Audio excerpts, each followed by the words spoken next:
Friends, இன்னைக்கு காலைல breakfast வந்து பசங்க வந்து கொஞ்சம் ஸ்பைஸியாக எங்களுக்கு பாஸ்தா செஞ்சாங்கன்னாங்க. அதுக்காக பாஸ்தாவெல்லாம் பாயில் பண்ணி வச்சுருக்கேன்.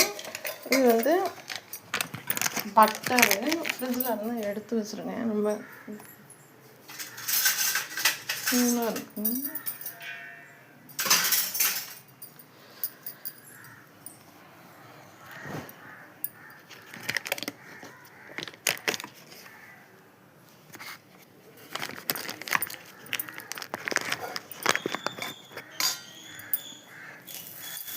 கொஞ்சமாக பட்டர் போட்டு கொஞ்சம் பட்டர் மெல்ட் ஆகும்போது நம்ம வந்து பூண்டு போடணும்.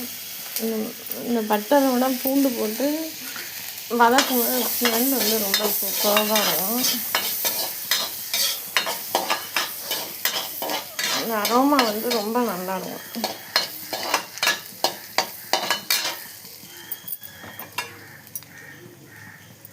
ஆல்ரெடி நான் வந்து வெங்காயம், தக்காளி, இஞ்சி, காஞ்ச மிளகாய், ட்ரை சில்லி எல்லாத்தையும் பேஸ்ட் பண்ணி அரைச்சி வச்சுருக்கேன்.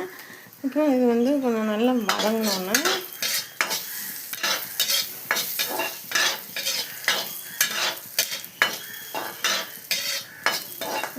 அந்த பட்டரோடு அந்த பூண்டு வந்து வதங்கும் போது அந்த ஸ்மெல்லு ரொம்ப சூப்பராக இருக்கும்.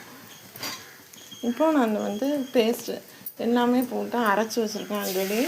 இதை வந்து அப்படியே போடுறேன். இதோட சால்ட்டுமே போட்டு அரைச்சிட்டேன்.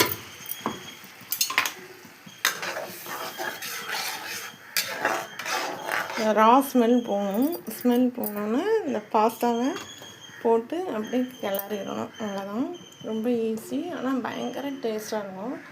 பசங்களுக்குலாம் ரொம்ப பிடிக்கும்.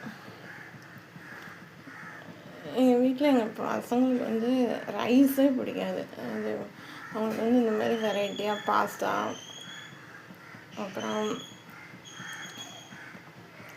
ப்ரெட்டு, பன்னீர் பட்டர் மசாலா, நான் இந்த மாதிரி ஐட்டம்ஸ் பண்ணிகிட்டே இருந்தோம்னா சாப்பிட்டே இருப்பாங்க. ரைஸு என்னோடய 2 பசங்களுக்குமே சுத்தமாக இறங்காது.